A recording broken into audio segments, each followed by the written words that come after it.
Previously on Balls. So lovely. Tamerin is in studio with us today. Tam, you look so glam. You make me look like I've just rolled out of bed.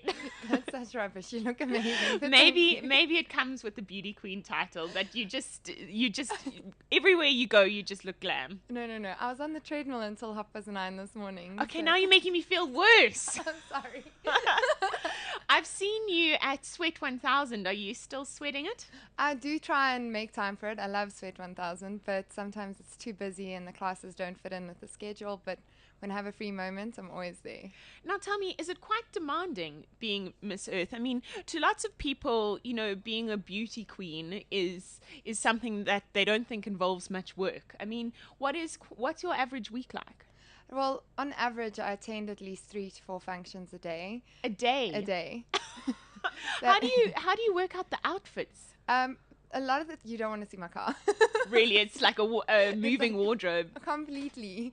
But for me, it's more about changing tops because pants are a little bit difficult, or a dress. So it's just trying to change it up slightly. Cheapers. But it's a lot of school visits. So a lot of the times you can reuse the same outfit in the morning. Oh, okay, if you're going to a different school. And when you go to these schools, what message are you delivering? Well, Miss Earth is all about the environment. So creating environmental awareness within the youth of South Africa, as well as the women of South Africa, and obviously corporates. So it's getting the message of green living, sustainable living, planting veggie gardens, planting fruit trees, as well as indigenous trees.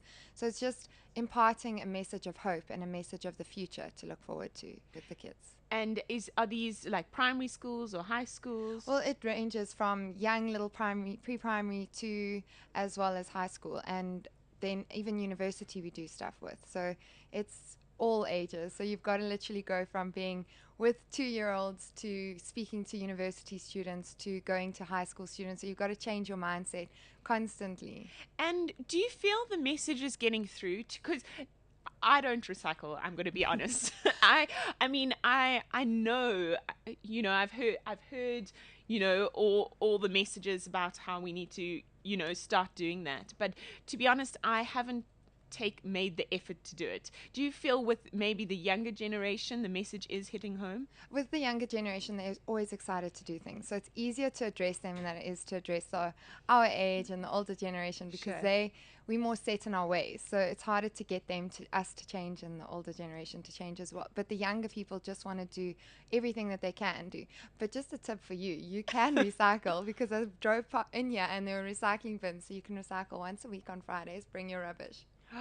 You see, I would never have known that. And I've got every script that I ever used from the wild and from Issy Dingo and every show I've ever acted on. I've got all my scripts sitting in a corner of my bedroom just picking up dust. And I know that's a whole lot of trees, but I'm emotionally attached to them. At least it's sitting there and not sitting in a landfill. Okay. So when you're ready to let go of them, recycle it. Okay, maybe next Friday I'm going to tweet you a picture of me letting go of all my scripts to the recycle bin. So I guess is that the easiest thing people can do to get kind of start with the greening process. The greening definitely. process. Recycling is one of the easiest and the most effective ways to help with the environmental crisis that we are facing at the moment. You can obviously choose better detergents for your home, but that takes a whole change in your own mindset. So recycling is the first step, and then you can slowly each month try something different, or if you want to push it a little bit longer, every 3 months. So I don't want to harp on it, but to start the recycling process, is it just a case of going to wherever they're recycling bins? Is that the only way of doing it? No, you can do it that way. There are recycling bins, but that's the cheaper way of doing it. There is, obviously, you can get people to come to your home and you just pay an extra amount of money a month. Sometimes, I think the most expensive is 100 Rand a month, or 100 Rand for them to collect all your recycling. recyclable. Okay. And it's really easy. They just come to your house. But if you live in a complex, then it's easier to get your complex to change. And then they have the recycling people come to you. Okay. And it's cheaper. Okay.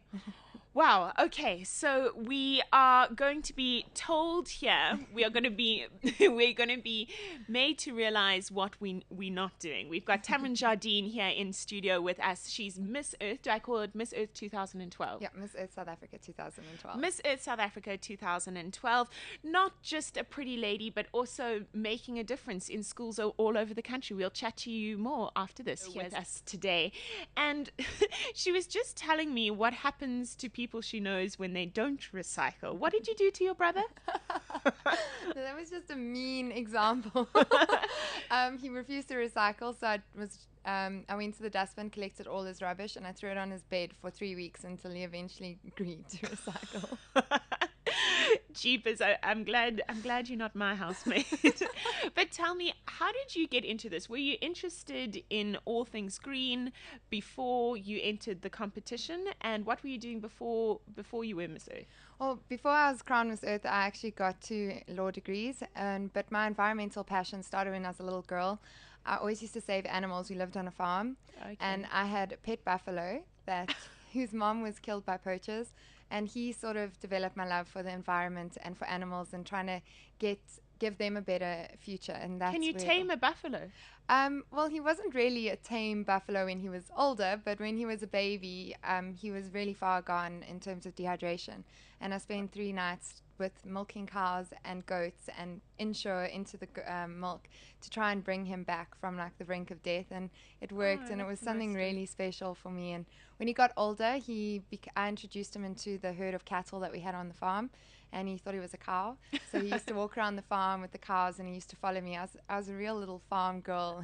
You wouldn't say so now, looking at you.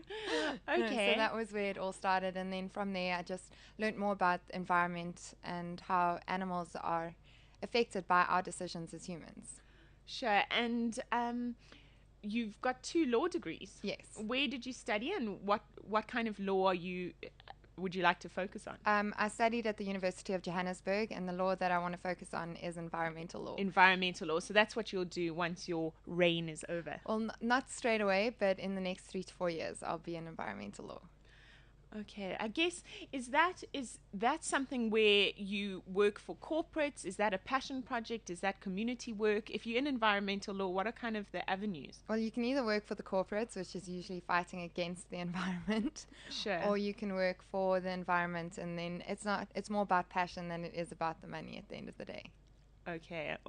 And I know you're a big animal lover. Yes. I've met your little Yorkie before at an event. Cute. What's his name again? Michelangelo. I've met Michelangelo. And you and myself are hopefully going to be ambassadors for the Animal Ark Rescue Center. So are you a dog, a cat, a buffalo person? Are you for all animals? Every single animal, whether it's slimy, whether it's creepy, whether it's crawly, whether it's fluffy, whether it's huge and massive. I love every animal. Okay, well, hopefully we'll be able to do some nice events together for the Animal Ark Rescue Center. And tell me, so now I know you've got a very special someone in your life. What does he feel about your love for all things furry, crawly, and smelly? Well, animals is sort of a sore point with him, as he's not the biggest environmentalist. Do you put all his junk on the bed? Yeah, no, I'm still working on him. He's done a lot of green things. He does tree plantings, he does recycle, and he has a timer on his geyser. So I'm slowly getting there. Okay. And but now the animals, no. Animals is a work in progress. Yes, no, we've worked, because I've got my sister's dog and my dog, and we've worked it to my dog can sleep on the bed, and we're still working on the same baby steps. I'm working on the same issues at home as well. But so now the lovely Tamerin Jardine and Gennaro, I always mispronounce his surname. How do Gennaro Bonafide, the South African racing driver. They're the very glamorous couple that you'll see out and about. And Tam is a very, very good girlfriend. Tell us what you did at the Top Gear Festival. Well, on Saturday I went down for sponsors Tsogo-san. They had a chalet there, so I was there for them. And then on the Sunday I told him I was going back early. And then I rocked up at the race and he only saw me after his race when he had come second. Yay. And Very and he good. was very excited. I got the hugest hug, full of sweat. Lovely. But he was really excited to see me because he was upset that I was obviously driving back to Joburg and not bothering to see him. And tell me, do you get nervous watching him? I mean, those guys fly around that track. I don't actually watch. I watch live timing because it's a little bit easier. Live timing is the same thing that's going, like it tells what's going on in the track, but you're not actually seeing him nearly touching the corners and stuff. So for me, it's easier to sit at the track and watch live timing, and then just every single time he drives past, okay, he's still on the track. Okay, that's because of the nerves. Yes. It's like Johnny Wilkinson's mom does her grocery shopping when Johnny's playing rugby. That's probably a good thing to do. Yeah, no, I understand, but he did very well this weekend, No, he did. hoping to get the Drivers' Championship this year, and he's certainly on track. Hopefully, crossing fingers, he doesn't have any issues with the car. So how's your car knowledge improving? His recycling is improving. How's your car knowledge? I understand what he drives and I can say what he drives, but I don't really have the same passion. It's fair enough. And it's very interesting. Some things that he does, and when he explains it to me, he says I look like I just completely switch off because I don't even know what he's talking about. But it has gotten a lot better because my knowledge was Prius. Yeah, no, I would have a very, very similar reaction. And tell me, so now the new Miss Earth South Africa is being crowned in August, and so what happens? What are your plans from August onwards? Well, from August onwards, it still isn't 100%, but I can't go straight into law because I've made so many connections with the Miss Earth field that to go into law right now will close a lot of doors down for me. So I'm going to be following through with certain initiatives that I've started, certain organizations, and then slowly start working as one should. It will be a little bit of adjustment from the glamorous events to being a hardcore environmental lawyer, I'm sure. With no money. Very honest. We've got Tamerin Jardine in studio with us, and we've got the lovely Tamerin Jardine in studio. She describes herself as an undercover nerd, a farm girl, a greenie. Anything else? And someone who's never on time. No, never on time. Although she did pretty well this morning. I've had to learn before I get into big trouble. So this is Miss Earth South Africa, who's dating a guy that burns rubber, is a petrol head, and is a South African racing driver, Gennaro Bonafide. That's quite a combination. I know, it is a bit crazy, but that's when we first started dating. I slowly started to move him slightly towards the greening side. He can burn the rubber as long as he makes up for it in his personal life. I'm sure you're teaching him well. And tell me what you're up to this weekend. Well, this weekend I don't have actually an event planned per se, but at the moment I might be attending the Smurfs Day event and then just relaxing. Oh, nice. Having a little break. Yeah, because I haven't, usually long weekends mean busy for me. So I get the weekend after a long weekend to relax. Okay, because last weekend, of course, was... Yeah, so tonight I'm in Pretoria. Okay, and tell me, what has been the high and the low of being... Would I call you a beauty queen as being Miss Earth? I mean, you've got a sash on. Yes, okay, well, in that sense we are, but in Miss Earth sees ourselves as a leadership program, so we don't see ourselves as a beauty pageant at all, but I am a national title holder of South Africa, so you can say it, but... You've got a sash on, you're a beauty queen. So tell us, what's been the ultimate moment? What's been the best thing about having won this competition? I think the best part about it has been in the beginning of my reign, I was able to give Free Me, which is an animal rehabilitation center, 20,000 Rand, thanks to Garnier. And it started off my reign in the first 3 weeks. So it was something I'd been working with Free Me since I was 17, helping them and dropping off animals. So the moment I got the chance to actually give back to them on a larger sphere, field was the first thing I did, and it was an amazing experience to know that I'd worked for something to give back to someone. So that's Free Me, and is that if you find maybe animals along the road or abandoned animals, you take them to Free Me? Take them to Free Me. I've met the most incredible little animals, a clawless otter, as well as a badger, little hedgehogs, so many cute. All at Free Me. And where is Free Me? Free Me is in Sunning Hill. Okay, yeah, all right. And I know it's more off from Sunning Hill, but for me, landmark area Sunning Hill. Okay, and that's if you find any abandoned Yeah. animals. So being able to give back to these charities has been a big thing for you as an animal 100%. lover. And the lows? The lows is being really sick and being tired and having 3 hours sleep and still having to wake up and smile through a day. Smile and encourage young kids Yes, and having be be filled positive. with energy. I think there's been a few supplements that have helped me through it. Okay.